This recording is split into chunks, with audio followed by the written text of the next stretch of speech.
জননী বা মা শব্দটি উচ্চারণ করলেই বুকের ভেতর এক অদ্ভুত প্রশান্তি আর শ্রদ্ধার জায়গা তৈরি হয়। সেই মায়ের সম্মান ও মর্যাদায় যখন হুমকির মুখে পড়ে, তখন সন্তানের আবেগ নিয়ন্ত্রণ করা কঠিন হয়ে পড়ে। কিন্তু সেই আবেগের বহিঃপ্রকাশ কি কখনোই এমনটা হতে পারে? মায়ের প্রতি অসীম ভালোবাসার টানে এক শিক্ষার্থী যে পরিস্থিতির সৃষ্টি করেছে, তা সবার সামনে এখন বড় প্রশ্ন হয়ে দাঁড়িয়েছে। ভারতের শ্রেণীকক্ষে এক ছাত্র তার শিক্ষককে আঘাত করতে দেখা যায়। অভিযোগ উঠেছে, মাকে নিয়ে খারাপ কথা বলায় ক্লাসরুমে ওই শিক্ষকের ওপর চড়াও হয় শিক্ষার্থী।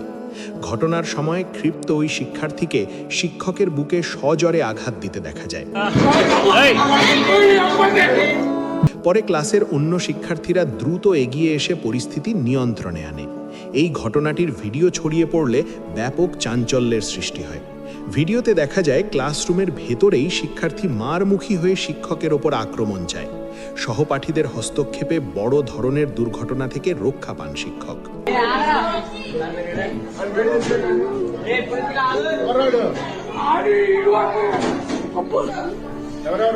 ঘটনাটি ঘিরে শিক্ষাঙ্গনে শৃঙ্খলা ও নৈতিকতা নিয়ে ব্যাপক বিতর্ক শুরু হয়েছে।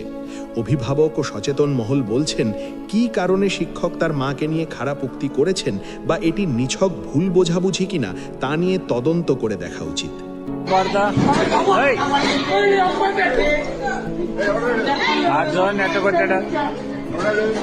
বিষয়টিকে কেন্দ্র করে স্থানীয় পর্যায়ে ব্যাপক আলোচনা সমালোচনা চলছে।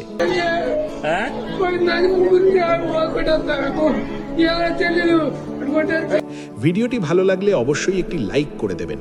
কমেন্ট করে জানাতে পারেন আপনার মূল্যবান মতামত। চ্যানেলের সাবস্ক্রাইব করে না থাকলে এখনই করে ফেলুন। দেখা হচ্ছে নতুন ভিডিওতে।